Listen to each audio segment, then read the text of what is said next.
عورت باہر نکلتی ہے تو شیطان ساتھ ہو جاتا ہے۔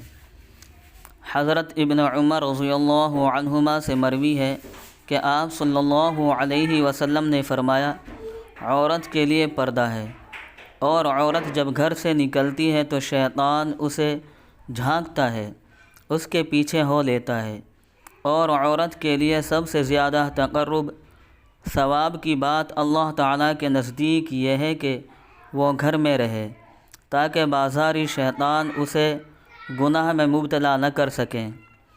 اس حدیث پاک میں عورتوں کو تاکید کی گئی ہے کہ وہ پردے میں رہیں۔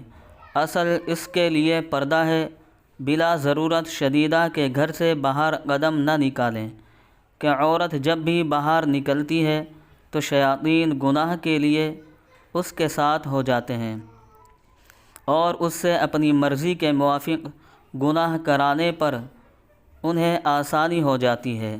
کم از کم بے پردگی اور اجانب سے اظہار زینت کا گناہ تو کرا دیتے ہیں۔ اس سے مراد انسانی شیاطین فاسق و فاجر اوباش لوگ ہو سکتے ہیں جو عورتوں کے پیچھے پڑے رہتے ہیں۔ ان کا کام سڑکوں اور چوراہوں اور چائے خانوں میں بیٹھ کر یہی ہوتا ہے۔ چنانچہ دیکھیے بے پردہ اسکولی عورتوں اور لڑکیوں کو کس طرح جھانکنے اور دیکھنے کا موقع تلاش کرتے رہتے ہیں۔ عورتوں کے لیے کس قدر بے شرمی اور بے حیائی کی بات ہے کہ ان کی بے پردگی سے فائدہ اٹھا کر آنکھوں سے زنا کرتے ہیں، اور یہ عورتیں بن سنور کر نکل کر ان اوباشوں کو زنا کا موقع فراہم کرتی ہیں۔ اس گناہ میں دونوں شریک ہیں۔ جہاں مرد گناہ گار ہیں وہاں ان عورتوں اور لڑکیوں کا بھی قصور ہے۔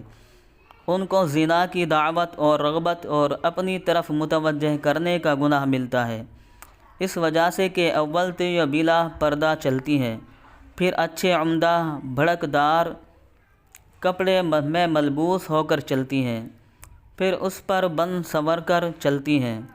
یہ اس لیے ایسا کرتی ہیں تاکہ لوگ ان کو تاکیں جھانکیں۔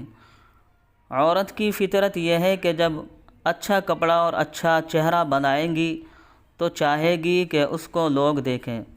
مرد نہیں تو عورت ہی صحیح، باہر نکل کر وہ شوہر کے لیے زینت نہیں کرتی بلکہ دوسرے مردوں کے لیے۔ کنز اور شرح احیاء العلوم میں ہے کہ عورتیں جب عمدہ اور لباس فاجرہ پہنتی ہیں تو شیطان ابلیس ان کو اکساتا ہے کہ دوسرے اس کو دیکھیں، نظارہ کریں، اسی لیے وہ معمولی اور سادہ کپڑے پہن کر باہر نہیں نکلنا چاہتی ہیں۔ اس لیے جب عورتیں باہر جائیں تو ان کو زینت اختیار کرنے سے اور فاجرہ لباس سے روکا جائے۔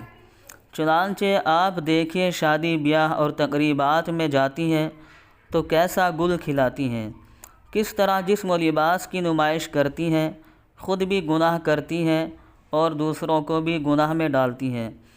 عموماً شہروں میں بلکہ قصبوں اور دیہاتوں میں بھی اب رائج ہو گیا ہے کہ کپڑے، سبزی، ترکاری، خانگی ضروریات کے لیے عورتیں ہی جاتی ہیں۔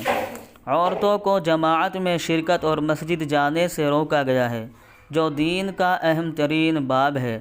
تو بازاروں میں جو بدترین مقامات میں سے ہیں کیسے کھلے عام اجازت دی جا سکتی ہے؟ مردوں نے دینی غفلت یا آزادی عورتوں کے پیش نظر اجازت دے دی ہے یا روکنا ہی چھوڑ دیا ہے، کون ان کی مخالفت لے؟ اس طرح ساری برائیوں کا دروازہ کھل گیا جس کو حجاب اور پردے کا حکم نازل کر کے روکا گیا تھا۔